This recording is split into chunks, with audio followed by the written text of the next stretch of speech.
Hey guys, this is Raymond, and today I'm going to talk about a very weird topic. And as you can see from the title, you guys love Arnis. What if Arnis doesn't love you? Right? So this is part one, and part one is going to take a look at this from the point of view of a practitioner, while part two is going to talk a little bit about what it's like for an instructor, right? So, oh, by the way, shout out to Ariel Ramos who made this single stick trainer. It's pretty cool. I got a pair from him. I'll probably do a review of this in one of my videos. It's a fun little thing to train with, um, you know, and it looks so cool. Anyway, so what do I mean by this? Um, you know, from a student's point of view, I've seen this happen with some people. Like, they really, really want to do earnest, and in the first scenario, as they go to a club, they go with a group, and they realize that they're not learning what they wanted to learn, right? So, for example, there are people who um, have this. Of course, everyone has a preconceived notion of what earnest is going to be, right? And what it's going to be for them and what they want to learn, right? And that's why they signed up in the first place. And it's kind of weird or kind of sad when some people who want to train earnest join a group and they're not learning what they want to learn, right? This is a case that's actually very simple to fix. This is just a case where there's a mismatch between the kind of earnest that the student wanted to learn compared to the kind of earnest that's being taught by the professional that he's talking to, by the teacher that he has. Um, y- you know, it's kind of weird because just to give you guys an example, um, you know, student A might be looking for an activity to do during the weekends. Something casual, something to meet new people at while doing a physical activity that's enjoyable. And hey, Arnis looks like it's also practical, so it's ticking a lot of boxes, and that's why this guy wants to do Arnis, right? He joins the local club, and he suddenly joins one of these clubs that I call lifestyle clubs. These are clubs that are very old-fashioned, and for them, Arnis martial arts, it's not a hobby, it's not a weekend thing, it's a lifestyle. And from the get-go, there's going to be a mismatch between the culture that they just entered and what they expected, what they wanted to get out of it. And some people are going to be unhappy in those situations. Some people would change. Some people might enter a new club who, they might go into a lifestyle club and say, hey, you know what? I like what's going on here. It's gonna be my lifestyle too, right? It happens, right? That's how lifestyle clubs stay afloat. Um, but some people, there's just a mismatch, right? I've seen this a lot before. Like, there's a mismatch when it comes to the culture. So somebody enters a club and they're thinking, traditional martial arts is all about honor, and they have in their minds. And part of the reason why I have this is they have the mental image of, like, Rizal, and that bygone era of honor duels and things like that. And that's the kind of culture that they're gravitating towards. That's the kind of image that they have in their head. But then they join a club, and the club is more about, and again, I'm ragging. I'm not. This is not me ragging on these guys, but the club could be all about paramilitary stuff, and they're training all knife all the time or whatever. Um, and each person's objectives and their goals are they're very different.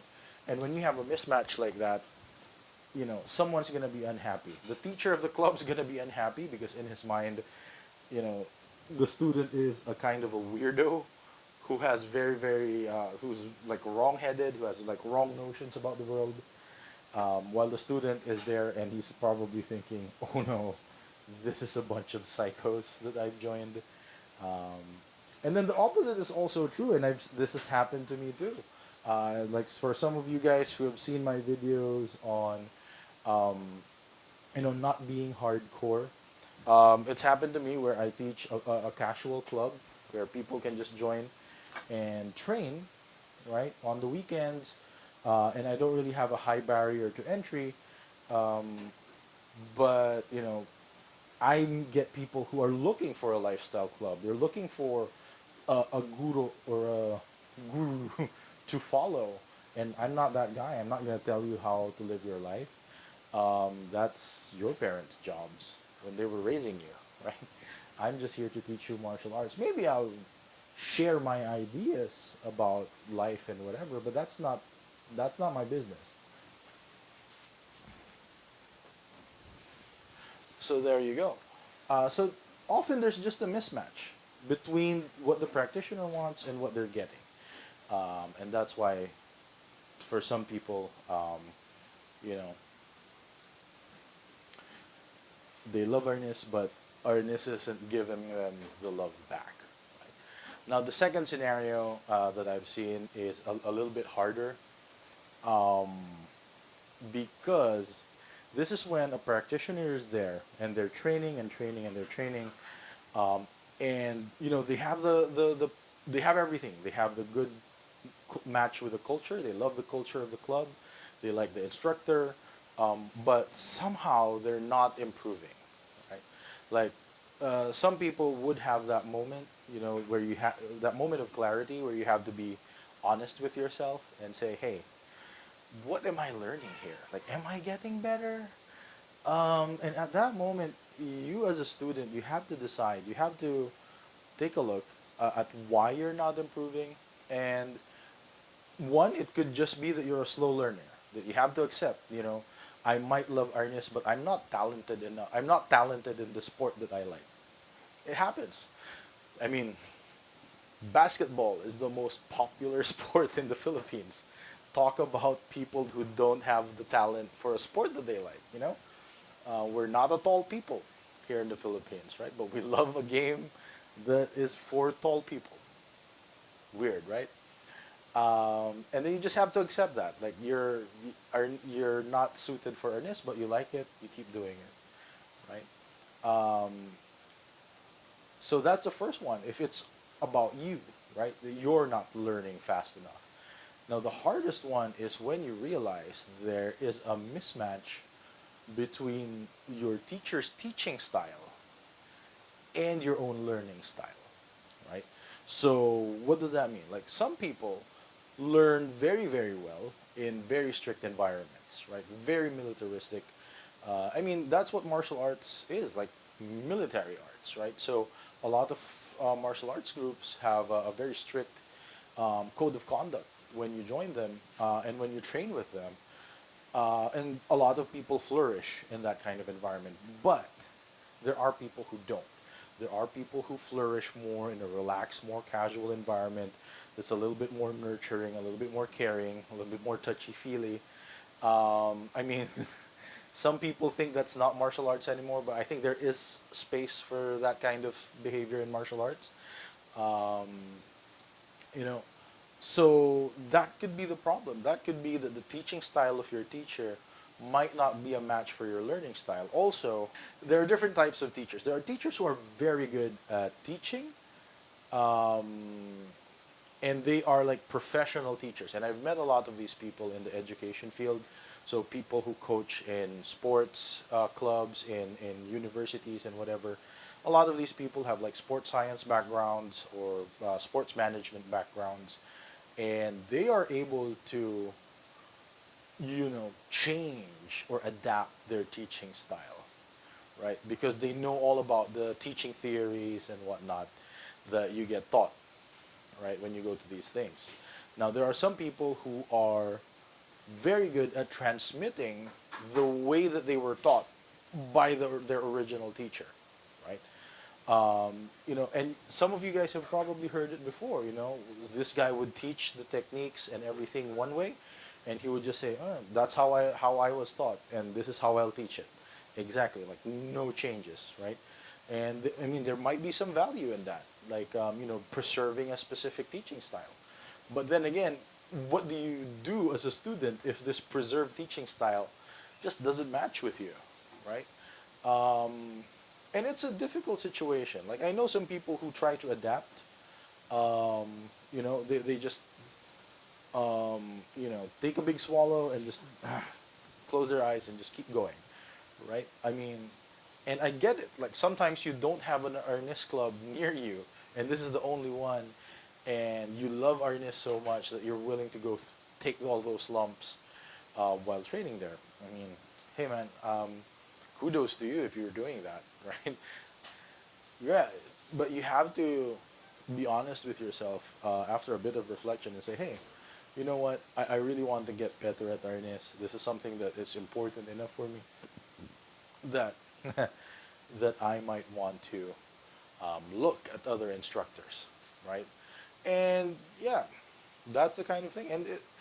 And in my experience in Filipino martial arts in Arnis, it's not that hard or it's not that uncommon um, for people to just switch styles, right? Or train with other styles.